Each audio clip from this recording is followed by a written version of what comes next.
주의 사랑 힘입어 성령으로 힘써 싸워 이기며 약속 믿고 굳게 서리라. 굳게 나서리라. 주 말씀 위에 굳게 서리라. 굳게 나서리라. 주 말씀 위에 굳게 서리라. 굳게 나서리라. 주 말씀 위에 굳게 서리라. 굳게 나서리라.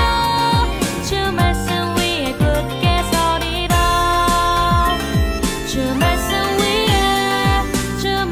위에 굳게 서리라.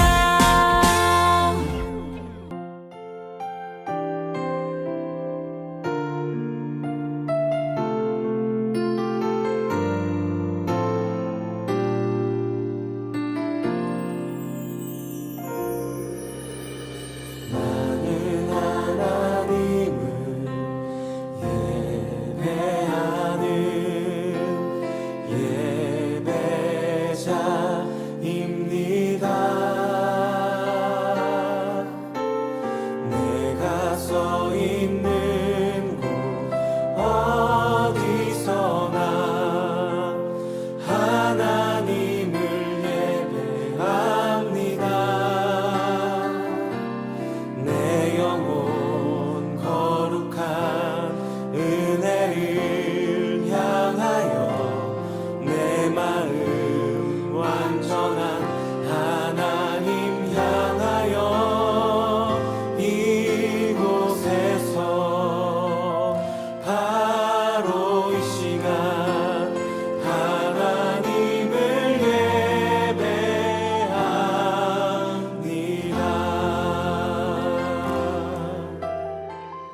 설교 시간입니다. 오늘은 또 하나님께서 우리에게 어떤 말씀을 주실지 함께 같이 살펴보도록 합시다. 오늘 주제는 공동체를 위해 헌신할래요 라는 제목을 가지고 나눠보고자 합니다. 다음에 나오는 이 사진 속에 나오는 사람들의 공통점을 한번 찾아봤으면 좋겠어요. 이 세 부류의 사람들의 공통점이 뭘까요? 이들을 가리켜서 뭐라고 할까요? 바로 영웅이라고 합니다. 왜 이런 사람들은 영웅이라고 부를까? 힘이 세서, 멋있어서? 영웅이라고 부르는 이유는 위기의 때에 나라나 공동체를 위해서 자신의 목숨을 걸고 용기 있게 나섰기 때문이에요. 유관순 열사는 당시 17살밖에 되지 않은 어린 소녀였어요. 하지만 자신의 나라의 위기에 목숨을 걸고 용기 있게 나섰습니다. 유관순 열사뿐 아니라 우리나라의 독립을 위해 목숨을 바쳤던 독립 영웅들이 있었기 때문에 지금의 대한민국이 존재할 수 있었죠. 오늘 말씀에도 하나님 나라와 공동체를 위해 위기의 때 용기 있게 나선 한 영웅을 만날 수 있습니다. 바로 에스더예요. 하나님은 오늘 말씀을 듣고 있는 우리도 하나님의 나라를 위해서 부르셨어요. 에스더 이야기를 통해서 하나님은 무엇을 위해 우리를 부르셨는지 알아보도록 합시다. 남유다 백성은 바벨론의 멸망에 바벨론의 포로로 끌려가게 되었습니다. 그러나 하나님은 약속대로 유다를 포로에서 내보내시기 위해 페르시아 나라를 통해서 바벨론이 무너지게 하셨죠. 오늘 성경 이야기에 나오는 페르시아의 왕은 아하수에로라는 왕입니다. 이 아하수에로는 나라 안팎으로 자신의 힘이 얼마나 센지 과시하기 위해서 180일 동안 잔치를 벌였다고 해요.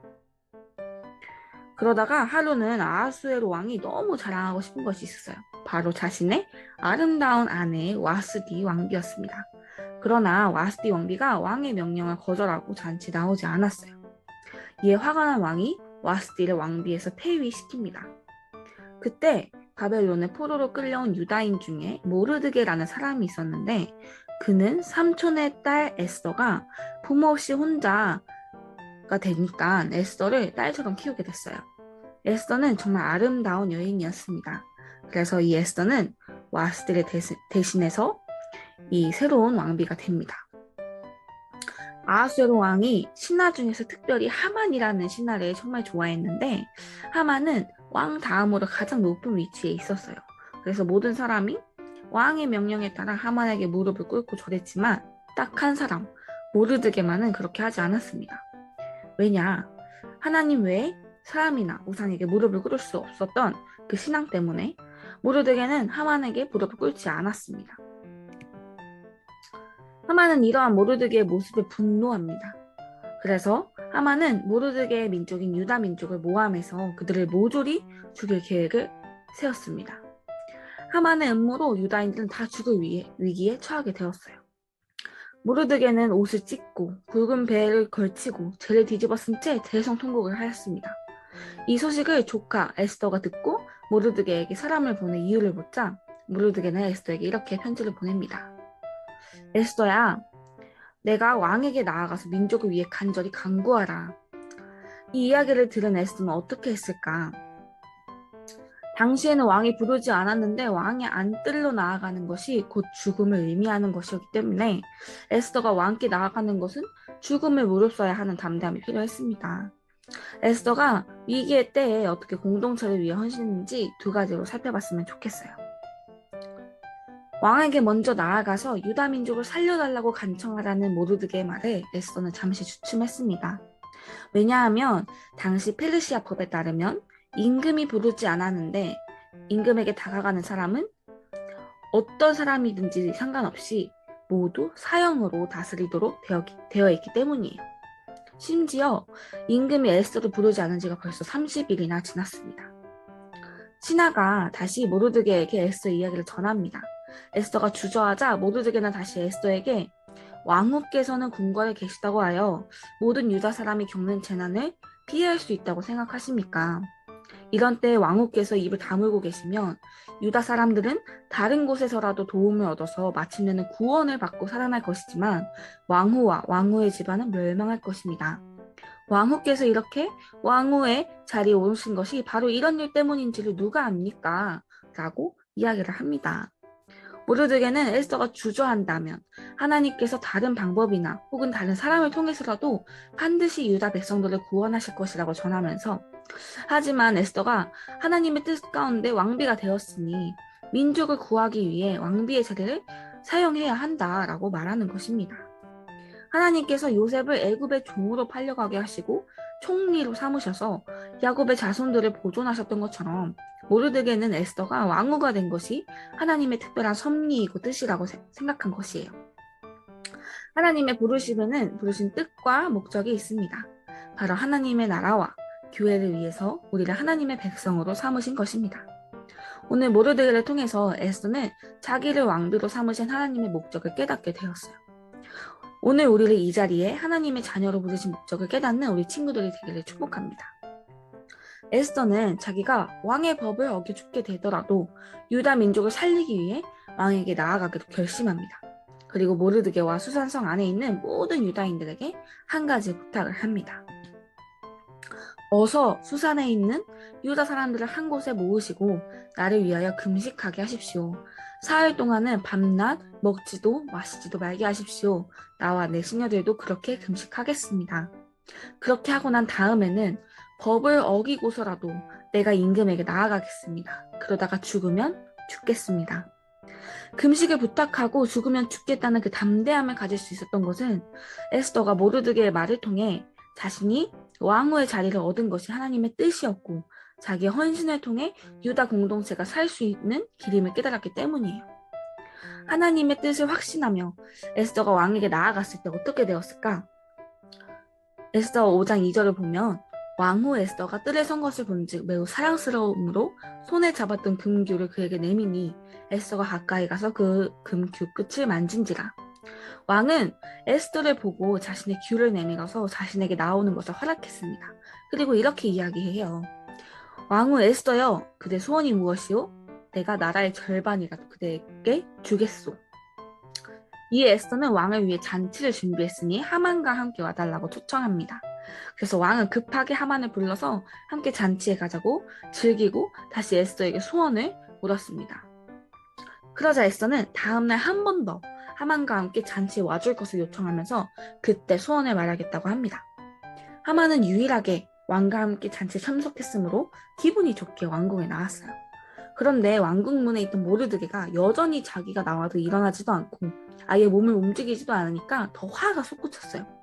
그는 집에 와서 모르드게를 죽일 높은 나무를 세우고 왕의 허락을 받기로 작정하고 있었습니다. 왕이 둘째 날 잔치에서 에스더에게 소원을 다시 묻습니다. 그때 에스더는 자신이 유다인이며 유다 민족이 몰살될 위기에 처해 있고 그 위기가 바로 하만에게서 비롯되었음을 알리고 유다 민족을 구원해 주기를 요청합니다. 왕이 하만에 대하여 노하여 잔치 자리를 떠나자 하만은 에스더의 무릎에 엎드려 살려달라고 간청을 합니다. 그런데 바로 그때 왕이 돌아오면서 이를 보고 왕비에게 해코지하려는 것으로 오해하여서 하만이 모르드게를 죽이려고 한 그 나무에 하만을 달아 죽이게 됩니다. 하나님은 공동체를 위한 에스더의 헌신 가운데 섭리하셔서 유다인을 죽이려던 하만이 죽게 하시고 하나님의 공의와 은혜를 드러내셨습니다. 오늘 우리는 에스더의 모습을 통해 하나님의 뜻을 이루어가는 용기와 헌신을 볼 수 있습니다.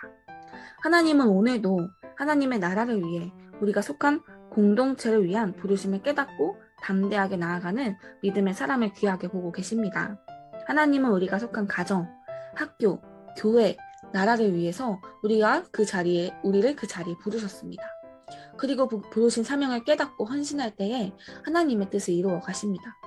에스더가 공동체를 위해 자신의 사명을 깨닫고 헌신했던 것처럼 우리를 부르신 공동체를 위해 헌신하고 기도하는 믿음의 한 사람으로 살아가기를 축복합니다. 에스더는 유다 민족을 구하기 위해 자신이 죽을 수도 있지만 왕에게 담대하게 나아갔습니다. 오늘 에스더의 모습을 통해 우리가 기억해야 할 것이 두 가지가 있습니다. 첫 번째, 하나님의 부르심을 깨달아야 합니다. 하나님께서는 우리에게 하나님의 나라를 위해 내가 속한 가정에, 학교에, 교회에, 대한민국에 나를 부르셨습니다. 하나님께서 나에게 허락하신 공동체를 위해서 내가 할 수 있는 일이 있어요. 목숨을 거는 거창한 일이 아니어도 학교에서 소외된 친구에게 다가가거나 나라를 위해서 기도를 하거나 교회를 위해서 청소를 하거나 어려운 사람을 위해 헌금을 하는 등 여러 가지 실천들을 할 수 있습니다. 나를 부르신 목적을 깨달을 때 내가 할 수 있는 일을 깨달을 수 있습니다. 둘째, 공동체를 위해 헌신할 수 있습니다. 대부분의 사람들은 헌신하기를 꺼려해요. 왜냐하면 내가 손해를 볼 수 있고 희생하는 일이 어렵기 때문이에요. 그러나 하나님은 우리가 서로 돌아보아 하나님의 사랑 안에서 함께 지어져가고 사랑하기를 기뻐하십니다. 그리고 우리의 헌신을 기억하시고 그 헌신을 통해 하나님이 사용하시는 공동체를 든든하게 세우실 것입니다. 아멘. 우리 기도하겠습니다. 사랑해 주님 감사합니다. 우리가 오늘 에스더를 통하여서 하나님의 백성이 어떻게 살아가야 하는지를 알게 하시니 감사합니다. 하나님께서는 우리 각자를 부르시고 그 부르심에는 목적이 있고 계획이 있음을 우리가 알게 하시니 감사합니다. 우리가 어느 곳에 있든지 우리가 속한 공동체에서 나의 가정과 나의 교회와 학교와 내가 어느 곳에 있든지 정말 주님의 나라에 이를 위하여 내가 헌신할 수 있는 자로 일어나게 하여 주시옵소서. 거창한 일이 아니더라도 내가 정말 사소한 일을 함으로써 하나님 나라를 세워가기 원합니다. 우리에게 그러한 담대한 믿음을 허락하여 주시옵소서. 예수님의 이름으로 기도드렸습니다. 아멘. 광고 시간입니다. 초등부는 계속해서 정상 예배를 진행하고 있습니다. 11시까지 교회에 오시면 함께 우리가 예배를 드릴 수 있으니 그 시간까지 교회에 와주시면 감사하겠습니다. 우리 친구들 요한복음 필사하고 있죠. 우리 이제 필사를 이제 모을 때가 다 되었습니다. 우리 9월달 때 동안 하기로 했는데 우리 10월달까지는 무조건 다 써서 교회로 가져와 주면 감사하겠습니다. 주기도문하고 예배를 마치도록 하겠습니다.